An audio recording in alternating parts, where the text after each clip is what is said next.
निज प्रेमिका को संध्यार राति प्रेम कला आ जीवन रु हत्या करदेला।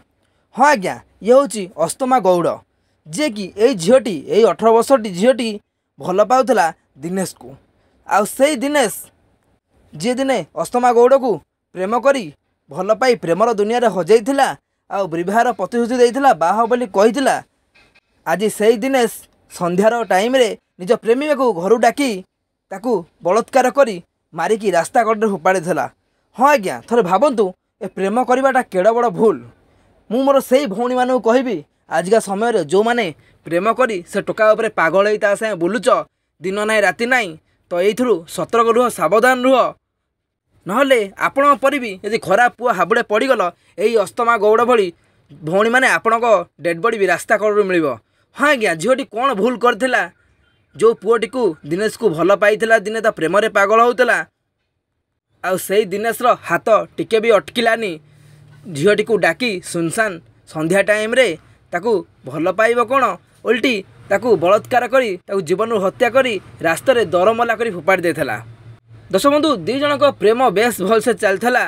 आउ दिनेश घर इच्छा बाहा बोली घरे ता बाहाघर ठीक कले आउ प्रेमिका को छाड़ी घरे ठीक कर झील को बाहापाई आगेला आ झील सागे निर्बंध भी करदेला। जहाँ देखी अस्तमा गौड़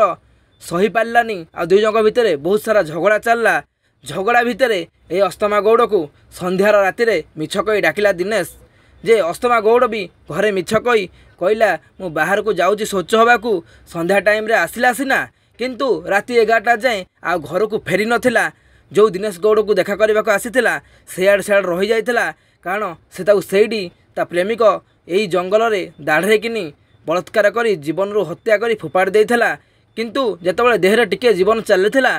तो तांकरी गाँर तो लोक देखिले तारी भाई माने झीटर शव कौन रास्ता कड़े पड़ी संगे संगे मेडिकल नहीं किंतु डॉक्टर अस्तमा को मृत घोषणा करथिले अथवा मरी जाइथिला सी। थरे भावतु भौणी माने एपरी खबर जो भाव दिनकू दिन प्रभावित बढ़ी चली तो आपण मैंने प्रेम करी सतर्क रुहतु। प्रेम रे पागल हे तो एमती मरबे। आ घर लोके संदेह करी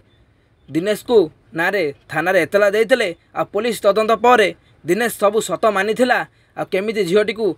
देखु देखु ता प्रेमिक ये हूँ से गामुछा मुंडरे गोलैथवा ये से प्रेमिक दिनेश पुलिस एवं बांधि नौछि आकू आ सबू घटना सत मानि जाइथिला। दिनेश केमिति झीटी को संध्यारे डाकिथिला आ ताकू हत्या करथिला ताकू बलात्कार करथिला आ केमिति फुपाड़ी निर्दय भावे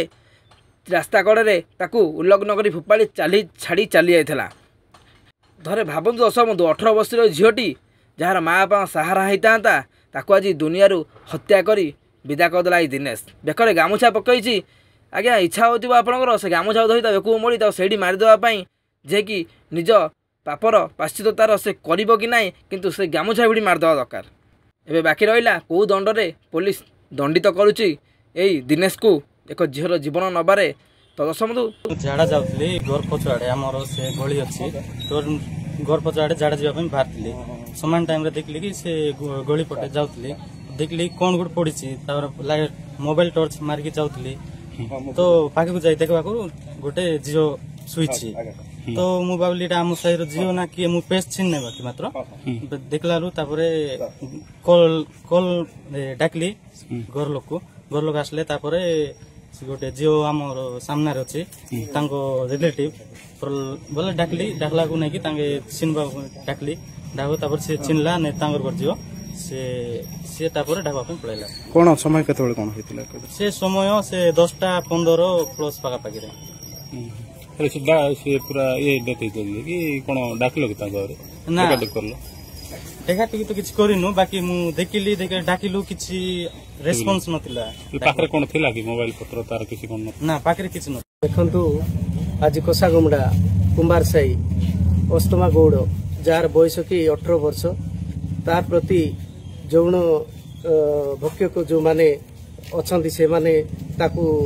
रेप करचंती एवं मर्डर भी करचंती से आसामी मानकू कठोर कठोर